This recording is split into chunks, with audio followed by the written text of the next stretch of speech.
Let's make a cake that's tie-dye inside and out.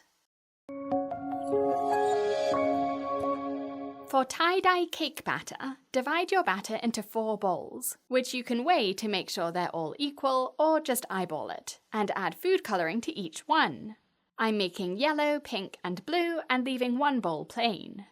Spoon the batter into piping bags and pipe the colours into cake pans after you've greased them, switching back and forth between the different colours and squiggling the batter to make random patterns in the pans.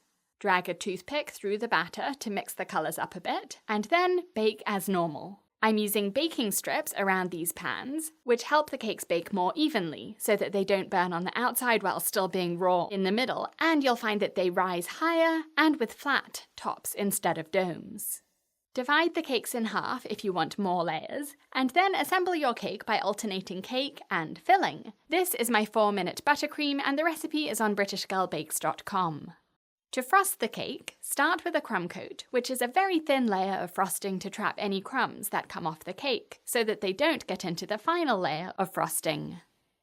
Chill the cake for about 30 minutes in the fridge to set the crumb coat, and meanwhile, tint buttercream the same colours as the cake batter. Line the coloured buttercream up on a piece of cling film or saran wrap. You can put the colours into piping bags and pipe them on, or just spoon them onto the plastic and spread them into a line, like I'm doing here. Roll it up into a log and twist the ends, and cut off one end and drop that end down into a piping bag fitted with a star tip. This is a 1M. Now pipe onto the cake. I'm using this rosette technique, but it doesn't matter what you pipe because you're going to flatten it all in a minute, using a really fun technique that will expose a cross-section of whatever you pipe. Cover the whole cake, the sides and also the top if you want to, and then put the cake into the freezer for 15 to 20 minutes. Then use a hot cake comb to scrape around the cake. You can heat the edge of the comb with a blowtorch, or hold the cake comb under hot running water from the tap, or boil some water and pour it into a cake pan and dip the comb into that. You'll question yourself after the first few scrapes because it will look like you're destroying your piping, but keep scraping, reheating your cake comb after every few scrapes. If you piped onto the top of the cake, you'll need to scrape that too. Now at this point the frosting is not going to be perfectly smooth because you'll have gaps in between parts of the piping. What you're looking for is a smooth curve around the sides of the cake, and a flat top surface even though it will have lots of holes in it. Tie-dye has those white markings or creases, and to recreate those, spread white frosting all over the cake. This is another part of this technique where it feels that you're ruining the cake, but the point of this white frosting is to fill in the gaps, not to cover up the other colours.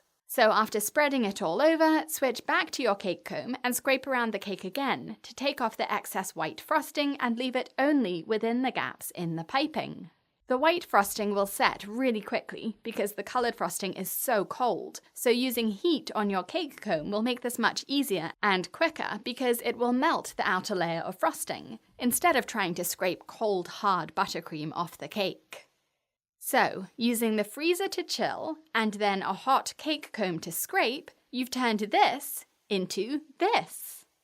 There are so many possibilities for this technique, and so many ways to add decorations to it. I'm adding some neon yellow borders using a 4B star tip, and it would be really fun to add some peace signs or smiley faces or other hippie-style decorations, but I'm too impatient to cut into this to see whether the inside will match the outside. So I'm slicing straight into it, and I'm not disappointed. Bright swells of colour, my delicious very vanilla cake layers, my creamy 4-minute buttercream.